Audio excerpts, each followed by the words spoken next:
구독, 좋아요 눌러주세요. 시청자 여러분 안녕하십니까? 비즈니스투데이 조은주입니다. 1월 8일 경제뉴스 전해드립니다. 삼성전자의 지난해 연결 기준 영업이익이 27조 7,100억 원을 기록하며 전년보다 52.95% 준 것으로 잠정 집계됐습니다. 작년 한 해 총 매출은 229조 5,200억 원으로 전년 대비 5.85% 감소했습니다. 삼성전자의 지난 4분기 영업이익은 7조 1,000억 원으로 전년 동기보다 34.26% 줄었지만 이는 시장의 예상치를 8% 정도 상회하는 실적으로 반도체 업황이 되살아나면서 삼성전자 4분기 실적 선방을 이끌었다는 분석입니다. 업계 관계자는 올해 반도체 업황이 반등하면 그에 따라 삼성전자의 분기 실적도 개선될 것이라고 전망했습니다. LG전자가 스위스에 본사를 둔 글로벌 소프트웨어 기업 룩소프트와 합작사를 설립하고 모빌리티 분야 강화에 나섰습니다. 올해 상반기 미국 현지의 합작사가 설립되면 양사는 LG전자의 웹 OS 오토 플랫폼을 기반으로 차량 내 디지털 콕핏과 뒷좌석 엔터테인먼트 시스템, 지능형 모빌리티를 위한 시스템과 서비스 등을 공동 개발합니다. 웹 OS 오토는 리눅스 기반의 차량용 인터테인먼트 플랫폼으로 커넥티드카에 특화된 서비스를 위해 다양한 솔루션을 지원합니다. 박일평 사장은 차세대 자동차 인포테인먼트 플랫폼을 통해 미래 커넥티드카의 새로운 고객 가치를 제공할 것이라고 말했습니다. 삼성전자와 하만이 공동 개발한 5세대 이동통신 차량용 통신 장비가 BMW 전기차에 탑재됩니다. 이번 공급은 두 회사의 차량용 통신 장비 제품 중 첫 수주 사례로 BMW의 전기차 iNEXT는 내년부터 본격 양산에 들어갑니다. 5G 기술이 적용된 차량용 통신 장비는 수많은 정보를 실시간으로 차량에 제공하고 다양한 커넥티드카 서비스를 구현합니다. 삼성 관계자는 차량 탑승자가 5G 장비를 통해 주행 중에도 고화질 콘텐츠와 맵을 실시간으로 내려받을 수 있고 끊김없이 화상회의를 할 수 있다고 설명했습니다.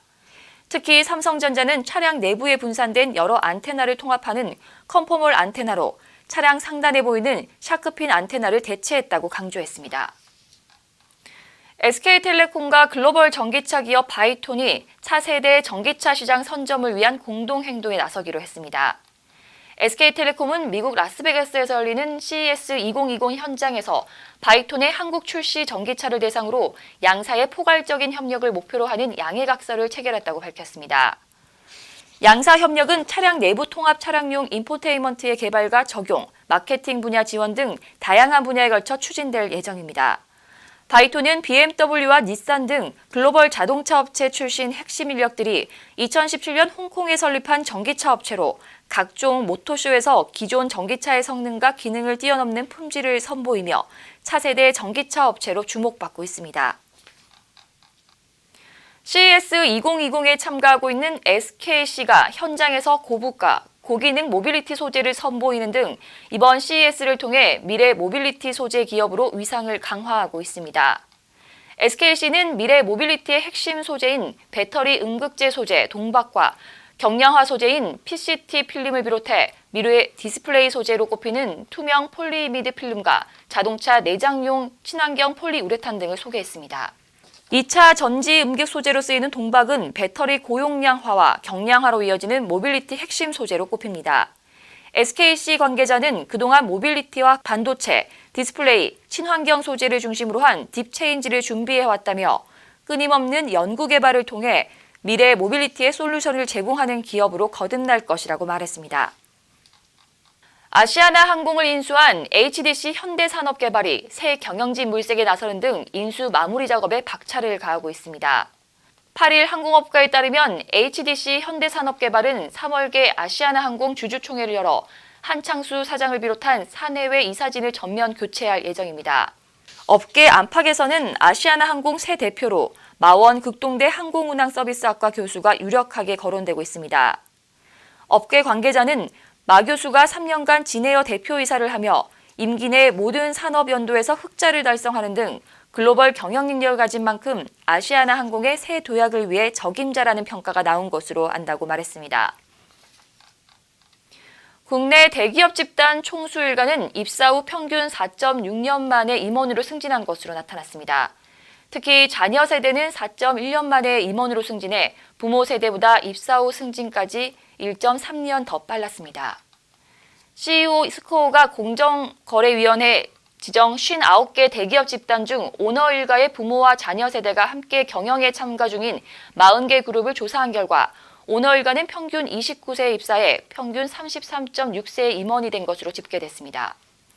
일반 임원 가운데 상무직급 임원의 평균 나이가 52.9세인 점을 고려하면 오너 일가의 임원 승진은 일반 직원보다 무려 약 19년이나 빠른 초고속 승진인 셈입니다. 일본 불매운동 영향으로 빠진 일본 맥주 자리를 국산 수제 맥주가 대체하고 있는 것으로 조사됐습니다. 편의점 CU에 따르면 지난해 7월 일본 불매운동이 시작된 이후 일본 맥주 매출이 크게 줄어 지난해 12월에는 93.8%까지 감소했습니다. 반면 국산 수제 맥주 매출은 크게 늘어 불매운동이 시작된 7월 160%의 성장세로 출발해 12월에는 306.8%까지 뛰었습니다. 올해는 종량세 전환으로 인해 그동안 대량 생산이 힘들어 생산 단가가 높았던 국산 수제 맥주도 차츰 가격 경쟁력을 갖추면서 국산 수제 맥주의 인기는 더욱 가속화될 전망입니다. 롯데가 설 명절을 맞아 파트너사들의 자금 운용에 도움을 주기 위해 납품대금 약 8,200억 원을 조기 지급하기로 했습니다. 이번 조기 지급에는 롯데백화점과 롯데정보통신, 롯데칠성음료 등 33개사가 참여하며 롯데는 연휴 3일 전인 21일까지 모든 대금을 지급할 예정입니다. 롯데는 중소 파트너사들이 명절에는 급여와 상여금 등 일시적으로 자금이 많이 필요하다는 점을 감안해 앞당겨 지급하기로 했다고 설명했습니다. 한편 롯데는 파트너사와의 공생 경영을 추진하고 있으며 9,640억 원의 규모의 동반성장 펀드도 운영하고 있습니다. 오늘 소식 모두 알아봤습니다. 시청해주신 여러분 고맙습니다.